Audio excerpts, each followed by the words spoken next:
Here's a question that's being asked by Anonymous. Have you ever faced discrimination in the workplace? And if so, how have you resolved it? So here's how I'm going to answer that question. Yeah. So I posted on my personal feed. It was like 2 days ago or yesterday. I don't remember. But it was an offshoot of a conversation I had with my sister. Now, I mentioned I didn't realize I was Black till I came to the United States, and that's because that was my first experience with me questioning my worth and place, and also trying to understand why someone was doing something that I perceived to be just odd for no reason. So I'm trying to think of which example to give you, but I mean, there's little things like I'd be walking by a car and you could hear the sounds of the locks closing because obviously I'm a threat, right? Which I'd never experienced in Jamaica. I mean, that wasn't the thing for me, probably because of where I lived, but also, we all look alike. So it's not a matter of, I don't know, but I guess my point is that experience makes you question, okay, was it because I'm a man walking by, or is it because I'm a Black man walking by? Did they do that with all the white people? When I built my house, custom home, and it was a nice one, and people would come by and I would be inside the door and they would and I would answer the door. There was this kind of confused look on their face and they would go, is the owner home? And I'm like, yeah, that's me. So just things like that. But my point, and I'll get to your question here, is there's almost this silent trauma that a lot of minorities bear. And if you've ever interacted with someone who's gone through a traumatic experience, abuse, that kind of thing, there's things that trigger. Like, I know people like to make fun of trigger warnings and all that, but there are instances, circumstances, and conditions that can cause you to relive those traumas. And it's not so much that as a Black person, a Black designer, I'm always questioning or rather assuming that someone's malintentioned when they make a comment or look at me funny or whatever. It's the fact that I have to constantly question if that was the case, because there are instances where I've had that overt racism outside the workplace that then make me question myself in the workplace. So when you go work corporate or for a studio, whatever, there's healthy competition, right? You're trying to balance the needs of your business, your customer, and what you want to see ultimately as the outcome. And if you're having to question your ideas or your approach to things, it's extra work that you have to do that someone like a white male may not have to do. One experience I had, I was in a meeting and we were working on this product, and this product was supposed to be, intelligent and more advanced than the previous version.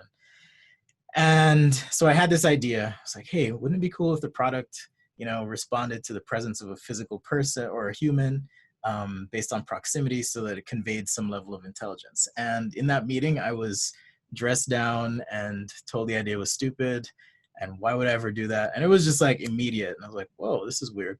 So fast forward a couple months, I'm in another meeting. Some of the same people are there. And there's a guy in the meeting. He looks different than me. He's Caucasian.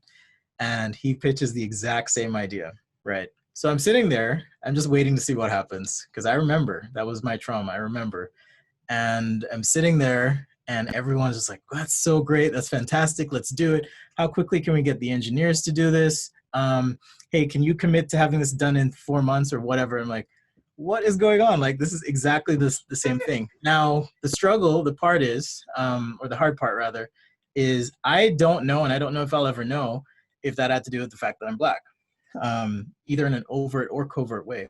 But the reality is, my reality and a lot of people's reality is you question yourself, right? It's taken a lot, it's taken work to build my skills, but it's also taken work to build my confidence and to be able to overcome these hurdles that are constantly placed in my path because of those past traumas, because of being called the N-word, because of, just all these things that happen.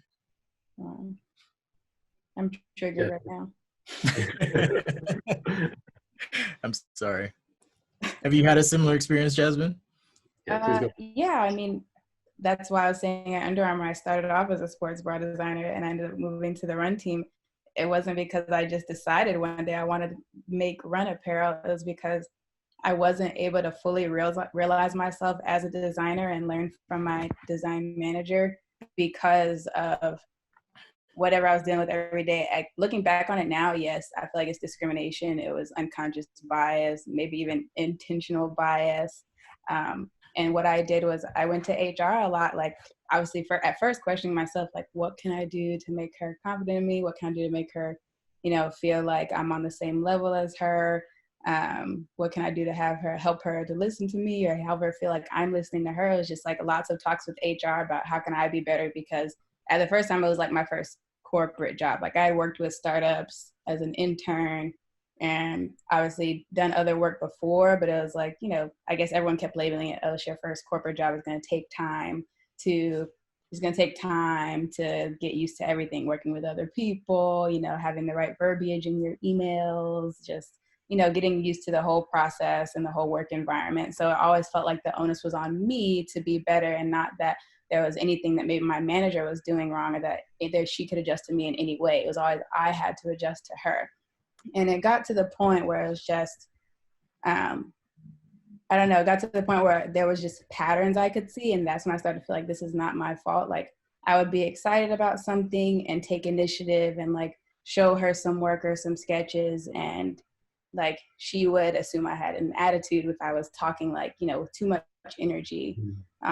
Maybe if I wasn't talking with enough energy, she asked if I cared about what I was doing, or if I had an attitude again. And I guess for Black women, that's something that we always get characterized as, like, we have an attitude, we're sassy, or we're upset, like just angry Black women, but in different words. And it really pissed me off, because then it makes you actually angry. Exactly. You're becoming the thing they say you are. Anyhow, yeah. Yes, exactly. And it was just, I was going to HR and I just like, it was just bubbling up and getting worse and worse. And like, she would speak to me condescendingly.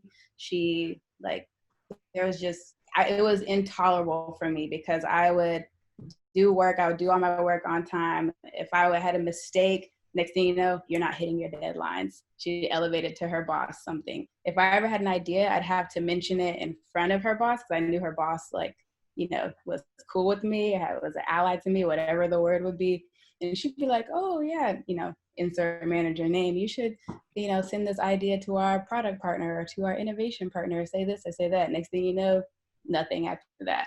Like my ideas went nowhere, saying something went nowhere. If I said something in the wrong way, now I have an attitude. And it was like, I went to HR all the time, but maybe because there were like other factors around it, they couldn't label it as microaggression or unconscious bias. And I feel like people don't realize that those are the things that lead to, inclusion, which is diversity and inclusion. Like diversity can feel like the quotas. Like everyone's like, we need this many, whatever people, Black people, Asian people of color, to make our company look like it's diverse. But inclusion is like actually being able to have a voice. And then I feel like there's another step of just like belonging. Like I know I can voice my opinion here, whether it's right or wrong, or an idea, whether it's good or bad here. And people will actually listen to it and like latch on and like kind of dissect it or help me out or like add on to it. And it was just, I kind of felt like, yeah, I'm here, there's diversity portion, but there's like, I'm not getting listened to, I'm not being mentored. I could be just like a throwaway, like, why am I here? So to me, I applied to a whole new job because HR wouldn't help me. They kept saying it was maybe my fault. Then they got to her, it was like, okay, yeah, she is kind of difficult, but if you can do this, that would help her. Like, no, she's a manager. Managers have to be people persons too. They can't just design. Like as a designer, the more you go up, you start designing less. You have to be able to empower people below you. And that was something that they didn't take on and try to help make her do. And for me, it was a situation I couldn't be in anymore. So, I mean, I overcame it by leaving it, but that's just a point that I think is really important, because companies have to realize that those microaggressions and those different biases, those things they have to be able to see to be able to hold everyone accountable for their portion of like, this diversity and inclusion that they want to be a part of their culture. I'm going to piggyback off something Jasmine said, which is to say, you want to avoid becoming this thing. Like in my case, I have this fear of being perceived as this angry Black man. So a lot of times I'm trying to manage my emotions and just keep it in check. Again, not so much lately. I've just been like, whatever. This is how I am. This is how I feel. Here it is. So there's kind of like an outside work experience that relates to the inside. So maybe something people are watching may understand, may not understand, but I got pulled over a few months ago, I think. I was going through a school zone, I know. Anyhow, wasn't paying attention. So I got pulled over, and I mean, if you've, I don't know if you can relate to just the wash of like adrenaline that goes through your body and cortisol as you're like stressed out of your mind. But I sat there with my palms up and my license clutched between my thumb and my palm here, and the officer comes around. I got everything ready so that I didn't have to reach for anything, right? Mm-hmm. And this will make sense in a sec. I was managing, watching my behavior, emotions, everything, even my breathing, how I move my eyes, everything, because I'm just thinking this could be it, you know. And he comes to the window and he says, "Oh, you don't have to do that." And I'm just like, mm-mm.